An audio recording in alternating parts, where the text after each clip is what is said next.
भी जनाब शाइस्ता परवीन साहिबा अतीक अहमद साहब का जो पैगाम है नौजवानों आपके लिए, वो आपको पढ़ करके सुनाएंगे आपके बीच में। और भाइयों और बच्चों और बहनों, अस्सलाम वालेकुम।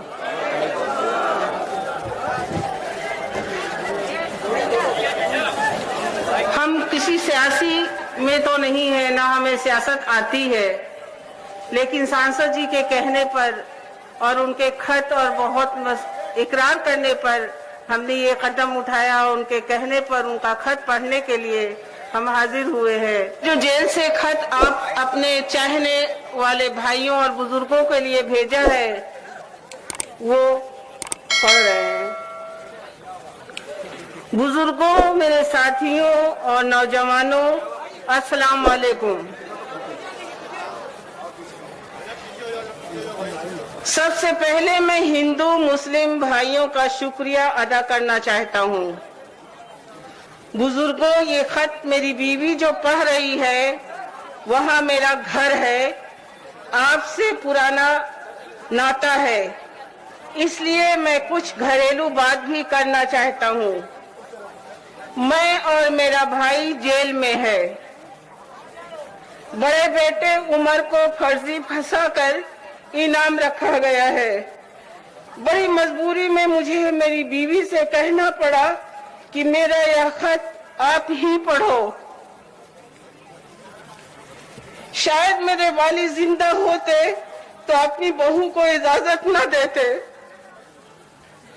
आपने कम से कम 35 साल से हमें अपनी बेपनाह मोहब्बत और अपनी दुआ दिया और मुझको लगातार इंडिपेंडेंट एमएलए बनाते रहे, हमारी गलतियों को दरगुजर करते रहे। हालांकि मुझे मालूम है मेरा नाम लेकर मेरे नाम पर बहुत लोगों को तकलीफें दी गई, खासकर मेरे अपने लोगों ने ऐसा किया। मेरे रिश्तेदारों ने और खानदान के लोगों ने आपके साथ गलत भी किया और मेरे साथ भी गद्दारी की। यकीन मानिए, मुझे खबर नहीं होती थी, फिर भी मैं अपनी गलती की माजरत अल्लाह से भी मांगता हूँ और आपसे भी मांगता हूँ।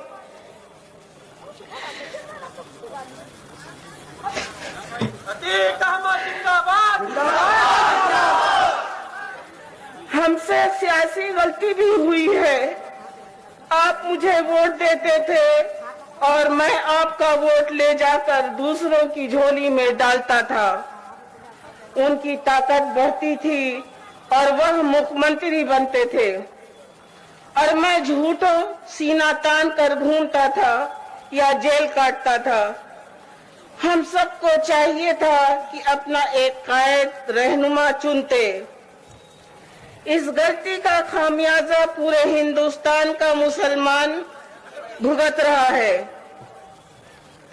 आजादी के 70 साल बाद भी कोई अपना सियासी रहनुमा न होने की वजह से हालात ये है कि या तो मुसलमान आज टायर का पंचर जोड़ रहा है, डेंटर या पेंटर है, या रिक्शा चला रहा है।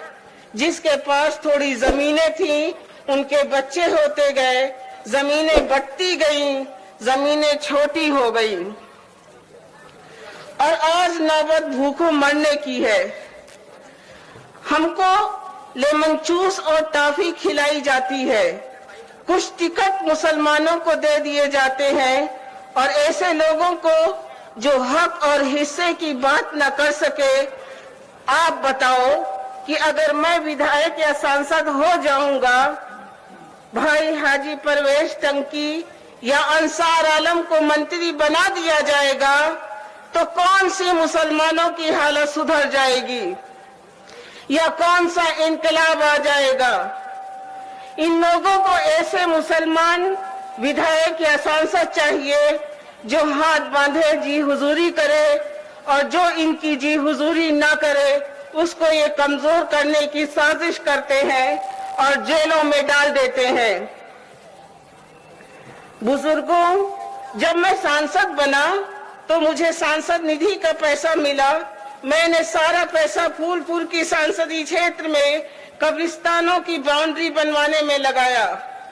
आप गवाह हो, आप जानते हो, और अगर मैं सही कह रहा हूं तो अपने हाथ उठाकर बाकी लोगों को यकीन दिला दो।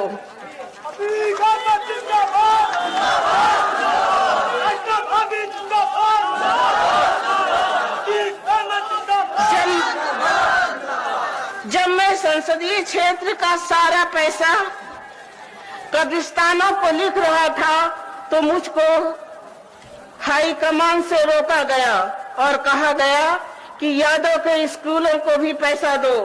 मुझे स्कूल में पैसा देने से एतराज नहीं है, लेकिन लोग कमीशन खाते हैं और आधे से ज्यादा पैसा खा जाते हैं।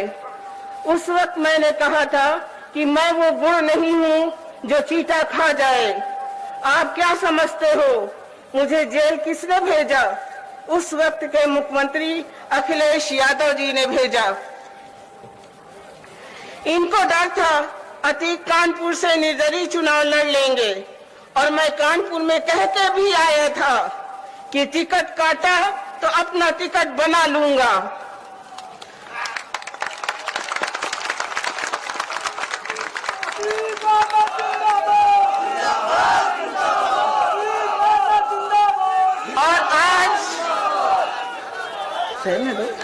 और आज अल्लाह का शुक्र है कि अपने कलमा गो भाई का टिकट बन गया, और इंशाअल्लाह ये टिकट आने वाले वक्त में चलेगा ही नहीं बल्कि दौड़ेगा।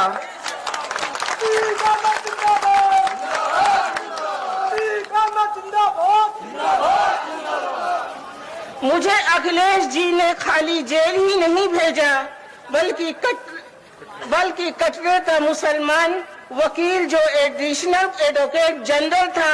मेरा जहन बहुत खराब है और मैं बहुत जज्बात में हूँ, मुझे उसका नाम याद नहीं आ रहा है। वो कटरे का मुस्लिम डबल एजी सरकार की चापलूसी करता है और जज बनने के चक्कर में वो मेरिट पर नहीं बल्कि मक्खनबाजी की वकालत करता है। उसने अखिलेश जी के कहने पर हाई कोर्ट में अखिलेश जी की सरकार की तरफ से हलफनामा दिया कि जो जमानतें इनकी हो चुकी हैं उनका कैंसिलेशन डालेंगे।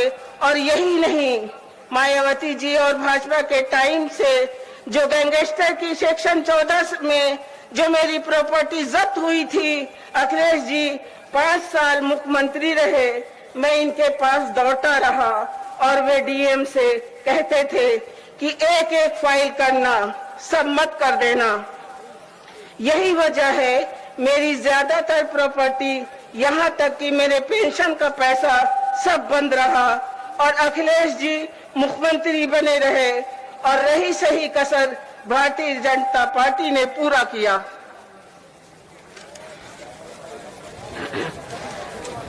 आप जानते हो सपा को इलाहाबाद, कौशाम्बी, प्रतापगढ़ में कितने लोग जानते थे। आप मुझे निर्दलीय विधायक बनाते थे और मैं माननीय मुलायम सिंह यादव जी का सपोर्ट करता था। जब कभी उन्होंने लखनऊ में रैली किया, मैं निर्दलीय होते हुए भी बसें देता था, आदमी ले जाता था। मुलायम सिंह जी ने हल्ला बोल का आह्वान किया, हजारों बाइक से हम लोग लखनऊ पर चढ़ गए, और जब उन्होंने रैली किया तो हम लोग सैकड़ों घोड़े लेकर लखनऊ पहुंच गए, और धीरे धीरे मैंने सपा को पूरे मंडल में मजबूत कर दिया। आज वही हमारे भाई कह रहे हैं कि टिकट नहीं मिला, कहीं हमको बी टीम कह रहे हैं, जबकि आप जानते हो जनता हमको निर्दलीय जिता देती है। और जो दूसरे बी टीम की भाषा बुलवा रहे हैं वही भाषा आप बोलते हो। दूसरे के बाप को बाप कहते हो, दूसरों का नारा लगाते हो, अपने भाई का झंडा उठाने में, अपने भाई का जिंदाबाद करने में आपको शर्म आती है।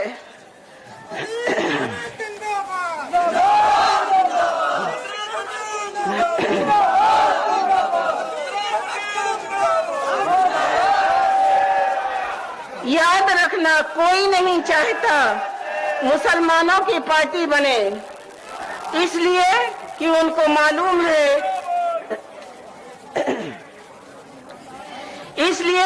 मालूम है कि मुसलमान 22% है। 30 करोड़ से ज्यादा मुसलमान हिंदुस्तान में है, जो वोट का समुंदर है। और अगर ये इकट्ठा हो गया तो अपनी शर्त पर दिल्ली की सरकार बनवाएगा। हिंदू भाइयों के इस मुल्क को हमारे बाप दादा ने चुना है। हम बाय चॉइस यहाँ हैं। हमारे बाप दादा चाहते जब पाकिस्तान बना था तो पाकिस्तान जा सकते थे, लेकिन हमारे बाप दादा ने अपने मुल्क हिंदुस्तान में रहना पसंद किया। और हमारे धर्म में कहा गया है कि अपने मुल्क में से मोहब्बत करो और वफादार रहो। हम अपने मुल्क के लिए जान दे भी सकते हैं और जान ले भी सकते हैं। कभी मुल्क पर खतरा आया तो इंशाअल्लाह मुसलमान आगे की लाइन में लड़ेगा।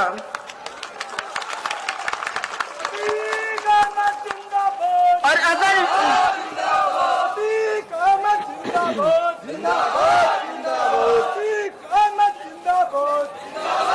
अगर वीर हमीद ने 7 टैंक तोड़े थे तो हमारे नौजवान उससे भी बहादुरी से दुश्मन से लड़ेंगे।